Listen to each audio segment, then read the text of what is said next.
Double bedroom ఇళ్ల నిర్మాణంపై కాంట్రాక్టర్లు చేతులెత్తేస్తున్నారు. అరకొరగా మినహా 2 ఏళ్లుగా నిధులు రాకపోవడం, బకాయిలు చెల్లించకపోవడంతో కొన్ని కాంట్రాక్టు సంస్థలు పనులు మానేశాయి. అప్పులు తెస్తూ ఇల్లు కట్టడం తమ వల్ల కాదని, ఇప్పటిదాకా చేసిన పనులకు సంబంధించిన లెక్కలు తేల్చి పేరుకుపోయిన బకాయిలు ఇవ్వాలి అంటూ జీహెచ్ఎంసీ అధికారులకు కాంట్రాక్టర్లు విజ్ఞప్తి చేస్తున్నారు. ఇప్పటికే దాదాపు 10 మంది కాంట్రాక్టర్లు అధికారులకు లేఖలు అందజేసినట్లు సమాచారం. బీఆర్ఎస్ హయాంలో గ్రేటర్ హైదరాబాద్ పరిధిలో 9,714 కోట్ల రూపాయల లక్ష డబుల్ బెడ్రూమ్ ఇల్లు నిర్మించాలని నిర్ణయించారు. 97,000కు పైగా ఇళ్ల నిర్మాణం ప్రారంభించగా 69,000కు పైగా పూర్తయ్యాయి. వీటిని సుమారు 65,000 మంది లబ్ధిదారులకు కేటాయించారు. మరో 28,000 ఇళ్ల నిర్మాణం వివిధ దశల్లో ఉంది. 2023 అసెంబ్లీ ఎన్నికల ముందు నిలిచిపోయిన పనులను చాలా చోట్ల ప్రారంభం ఇంకా కాలేదు. 200 కోట్లకు పైగా బకాయిలు పెండింగ్ లో ఉన్నట్లు జీహెచ్ఎంసీ వర్గాలు చెబుతున్నాయి. పెండింగ్ బిల్లులు చెల్లించకపోవడం, నిధులు విడుదల నిలిచిపోవడంతో ఇళ్ల నిర్మాణం అయోమయంలో నెలకొంది. డబుల్ బెడ్రూమ్ ఇళ్ల నిర్మాణానికి గ్రేటర్తో పాటు శివారులోని 109 ప్రాంతాలను గుర్తించారు. G+3, G+5, G+9, 10, 11 అంతస్తులుగా భవనాలు నిర్మించారు. ఒక్కో ఇంటి అంతస్తులను బట్టి 7.5, 8.5, 8.65 లక్షలు ఖర్చు అవుతుందని అంచనా వేశారు. కేంద్ర ప్రభుత్వం ఇంటికి 1.5 లక్షల చొప్పున ఇవ్వనుండగా మిగతా వ్యయం రాష్ట్ర ప్రభుత్వం భరిస్తోంది.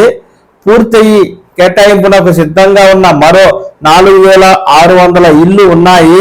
వివిధ దశల్లో ఉన్న 28,000 ఇళ్ల నిర్మాణానికి 2,823 కోట్లు అవసరమని అంచనా వేశారు. 2016-17 సంవత్సరాల్లో జరిగిన అగ్రిమెంట్లు కావడంతో అప్పటి స్టాండర్డ్ షెడ్యూల్ ఆఫ్ రేట్స్ ప్రకారం ప్రతిపాదనలు రూపొందించారు. ప్రస్తుతం ధరల ప్రకారం 3,000 కోట్లకు పైగా అవసరమని ఒక అధికారి తెలిపారు. కాంట్రాక్టర్ల లేఖల నేపథ్యంలో విషయాన్ని ప్రభుత్వం దృష్టికి తీసుకెళ్లి నిర్ణయం తీసుకుంటామని చెప్పారు. ఒకవేళ కాంట్రాక్ట్ ఏజెన్సీలు తప్పుకుంటే అసంపూర్తి పనులకు సంబంధించి తిరిగి ప్రతిపాదనలు రూపొందించి టెండర్ ప్రకటిస్తామని చెప్పారు. పనులు చేసినట్లు జీహెచ్ఎంసీ ఇచ్చే ఎక్స్పీరియన్స్ సర్టిఫికెట్ కావాలనుకునే సంస్థలు మినహా ఇతర ఏజెన్సీ పనుల నుండి తప్పుకుంటున్నట్లు సమాచారం. కేటాయించిన ఇళ్లలో గతంలో లబ్ధిదారులకు కేటాయించిన ఇళ్లలో కనీస వసతులు లేవు. విద్యుత్తు, తాగునీరు, డ్రైనేజీ సదుపాయాలు లేకపోవడంతో 70% ఇళ్లలో లబ్ధిదారులు వెళ్లడం లేదు. చోరీకి గురైన నల్లాలు, విద్యుత్ వైర్లు తిరిగి అమర్చడంతో పాటు పాడైన లిఫ్టులు, మోటార్లను మరమ్మత్తు చేస్తూ ఉన్నారు. ఇందుకోసం 100 కోట్లు వెచ్చిస్తూ ఉన్నారు. అసెంబ్లీ ఎన్నికల ముందు హడావిడిగా లబ్ధిదారుల ఎంపిక జరగ్గా వసతుల విషయాన్ని అప్పట్లో పట్టించుకోలేదు. ఆ ఇళ్లలో ఉండలేమంటూ కొందరు ఇప్పటికే అమ్ముకోవడం గమనార్హం. గ్రేటర్ పరిధిలో నిర్మించాలనుకున్న 2 పడకల ఇల్లు 1 లక్ష వరకు ఉండగా అంచనా వ్యయం 9,714 కోట్లు. ఖర్చు చేసిన నిధులు 6,891 కోట్లు.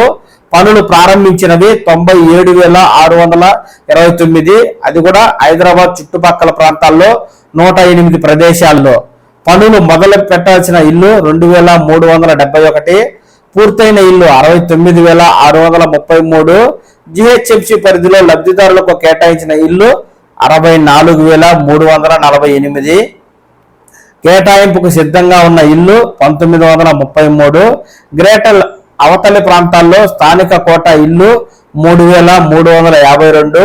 ఇందులో కేటాయించాల్సిన ఇల్లు 713. కేటాయింపుకు సిద్ధంగా ఉన్న ఇల్లు 2,639. అసంపూర్తిగా ఉన్న ఇల్లు 27,996. వీటిని పూర్తి చేసేందుకు కావాల్సిన నిధులు 2,823 కోట్లు అంటూ మనకు గ్రేటర్ హైదరాబాద్ పరిధిలో డబుల్ బెంబేలు అంటూ తాజాగా వార్త అయితే వచ్చింది.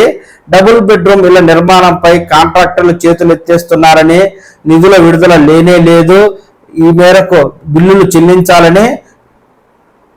చెల్లించినట్లయితేనే మిగతా పెండింగ్ డబుల్ బెడ్రూమ్ ఇళ్ల అసంపూర్తి నిర్మాణాలను పూర్తి చేస్తామని చెబుతుండగా, అసంపూర్తి పనులకు దాదాపు 3,000 కోట్ల రూపాయల నిధులు కావాలని అధికారులు అంచనా వేసి ప్రభుత్వానికి నివేదిక అయితే పంపారు.